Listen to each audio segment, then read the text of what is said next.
What is goody tooty goody, boys and girls? We're back in California, Redondo Beach High School. I'm your host of History Channel, Owen Michael Scotting, and today we're interviewing arguably one of the most important revolutionary leaders ever in history. Go ahead and tell us a little bit about yourself. Hi, my name is Gandhi, better known as Mahatma Gandhi. I was born on October 2nd, 1869 in Fort Gandhi, India. I died on January 30th in 1949 at the right age of 78. I'm most famously known for my forward-thinking ideologies which led my political and social progress. Wow, what an amazing life you had. Now, Gandhi, why don't you tell me, why were you given the title Mahatma Gandhi? Well, Mahat in Indian language means great soul. I was adored by my fellow Indians who idolized my progressive thinking. They adorned this title on me, and I've been known as Mahatma Gandhi ever since. Wow, that must have been such an amazing feeling to be loved and adored by all those people, just like you History Channel fans out there. Now, what were your religious beliefs, and how did they influence your way of thinking?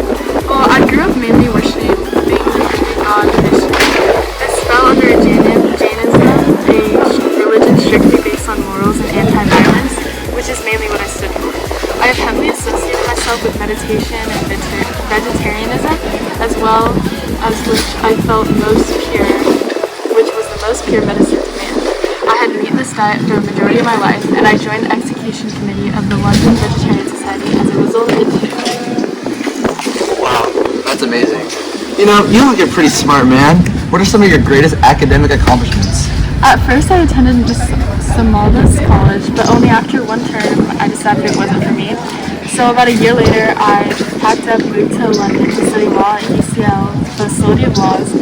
There I made my first memorable accomplishments, some of my proudest achievements being leading non-cooperation movement, the civil disobedience movement, and the Quit India movement against the British government. Wow, those are just some amazing accomplishments. What would you say some of your most major achievements were throughout your lifetime? Originally, World War I made it extremely difficult for India to gain both economic and governmental independence from Great Britain.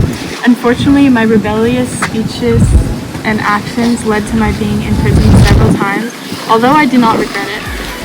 As a result of Great Britain's actions, I underwent hunger strikes to emphasize the conditions of India's poorest classes, and I tried my best to ensure peace between Muslims and Hindus.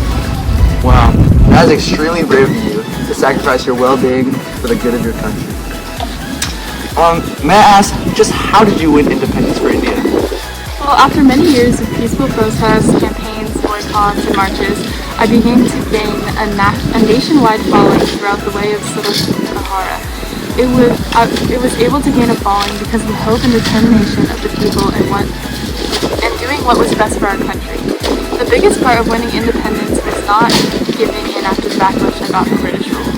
Even after hundreds of thousands of arrests, including my own, I stayed dedicated to the cause. It showed through in the end in 1947 when India finally gained independence.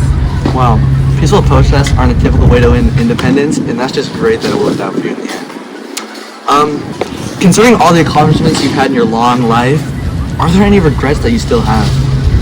I've done a lot in my life, and I truly do not regret any of it. Regardless if I was arrested, looked down upon, or more, I fought for peace. I believe peace is the only way in the world can truly come together for a variety of issues.